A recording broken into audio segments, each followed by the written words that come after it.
best opportunity to beat Peters. Thank you. So what we want to do is get you through this primary. So what is it? That's a great question, and I'm glad you asked, because that is certainly the priority of the moment. We've got to get over the first hurdle before we can get to the next one. And we have a primary a week from Tuesday. At the very least, I ask you to vote, and I ask for your vote. But we'd also like you to understand that there's more, and we'd love you to do more. I've had to work to distinguish myself from my primary opponents, and I think I was talking to somebody earlier, that's a little bit of a challenge. We're in the summer months, and a lot of people aren't really thinking about politics, not paying a whole lot of attention. So what we've tried to do is to do meetings like this 2 or 3 times a week throughout the district: Farmington, West Bloomfield, Rochester, Troy, Sylvan Lake, Berkeley, Clawson. Coffees almost every morning, inviting people to come out and attend, to demonstrate that, first of all, we do have a grasp of the issues, because it is about, these are big decisions that we're making in the primary election. If we don't nominate the right person, with all due respect, we're going to find ourselves on the losing end in November. And I said I distinguish myself because I have a different set of life experiences. As a husband and a father, it doesn't qualify me in and of itself to be a member of Congress, but it has given me a view of life that you have. If you don't have, you'll never understand necessarily. Number 2, I have the ideas. We've offered these things extensively. We put them on our website. We've got these plans to try to get things done. And the third thing is, this background that I've accumulated, having the good fortune to know the Nolenbergs, to work for Joe for 10 years, to be in a position, having been at the table when these decisions are made, is an experience that can't be replicated. And for the last 8 years, I've been in business. I mean, I've had to go out and take a business idea from an idea and turn it into something real. To start with just that determination, go out, find the funding, get the clients, go out and work and make it happen. We did that. We put people to work. And we met our payrolls, and we paid our taxes on time, by the way, every time we were asked. Finally, it becomes then a question of, all right, what do the other guys look like? What do they offer? Well, we've tried to get a series of debates going in this district in the primary, and it was like pulling teeth to get one debate with my primary opponent. We did. It was a wonderful thing, I guess. We had 1 minute to answer a question. There were 4 candidates up on the stage. You really didn't have a chance to have a couple people standing up, taking your questions and talking about their ideas. But the other thing is, we've taken a look at some of the things that my opponent has been involved in, and it raised some very settled questions. And we've looked at what Democrats are trying to do around the country, and I can tell you the one thing they're not trying to do is to talk about their record.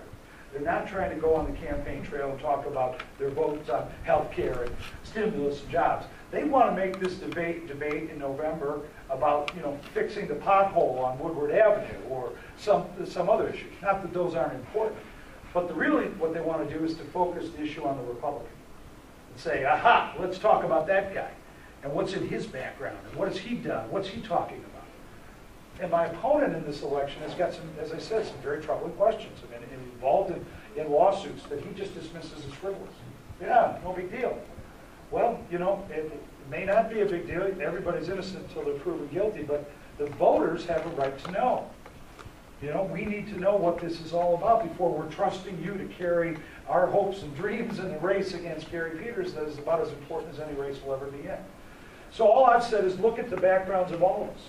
Look at everything. We're trying to lay out the facts for people so you can make an informed decision.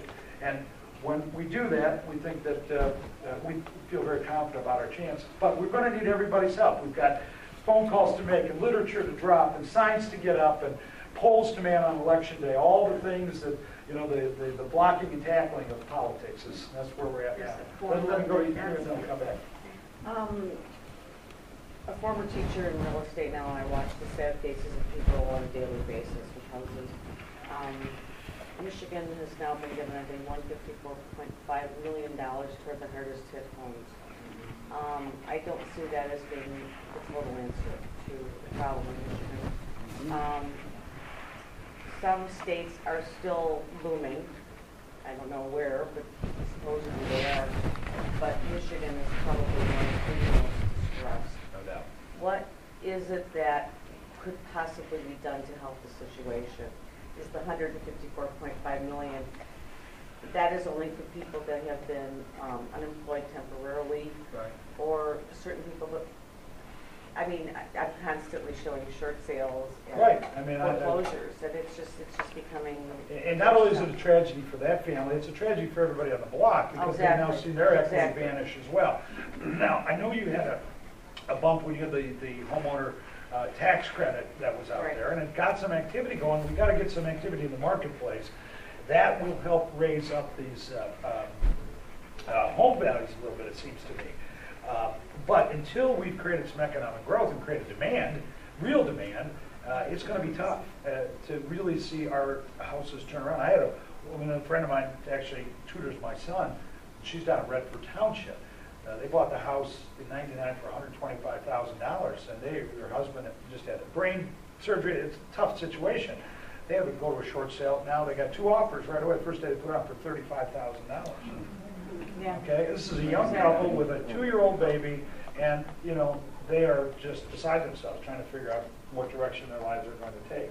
But how is it that maybe, you know, and this might sound greedy, how do we focus on Michigan Yeah, and, you know, help Michigan? This Right. is what, you know, the jobs are gone, the business gone. This is just, I don't know. well, I will tell you this, I mean, as much as we have to do in Washington, we also have to do it in Lansing, too. And I know there's a big portion of this election is about the governorship and that sort of thing. But the one thing that the Michigan delegation has to do, Republican and Democrat, is work together in the best interests of the state. You know, making Michigan a better place to live, again, is not a partisan issue, and we should be able to get together with our colleagues from one side of the state to the other and get things done.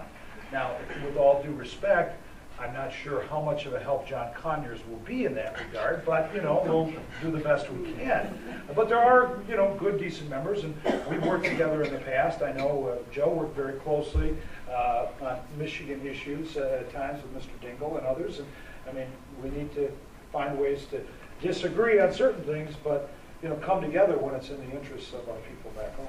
Joe, do you have a Let me just come up here and then we'll come back Sure, over and see if you have any absolutely. questions. I know a lot of it just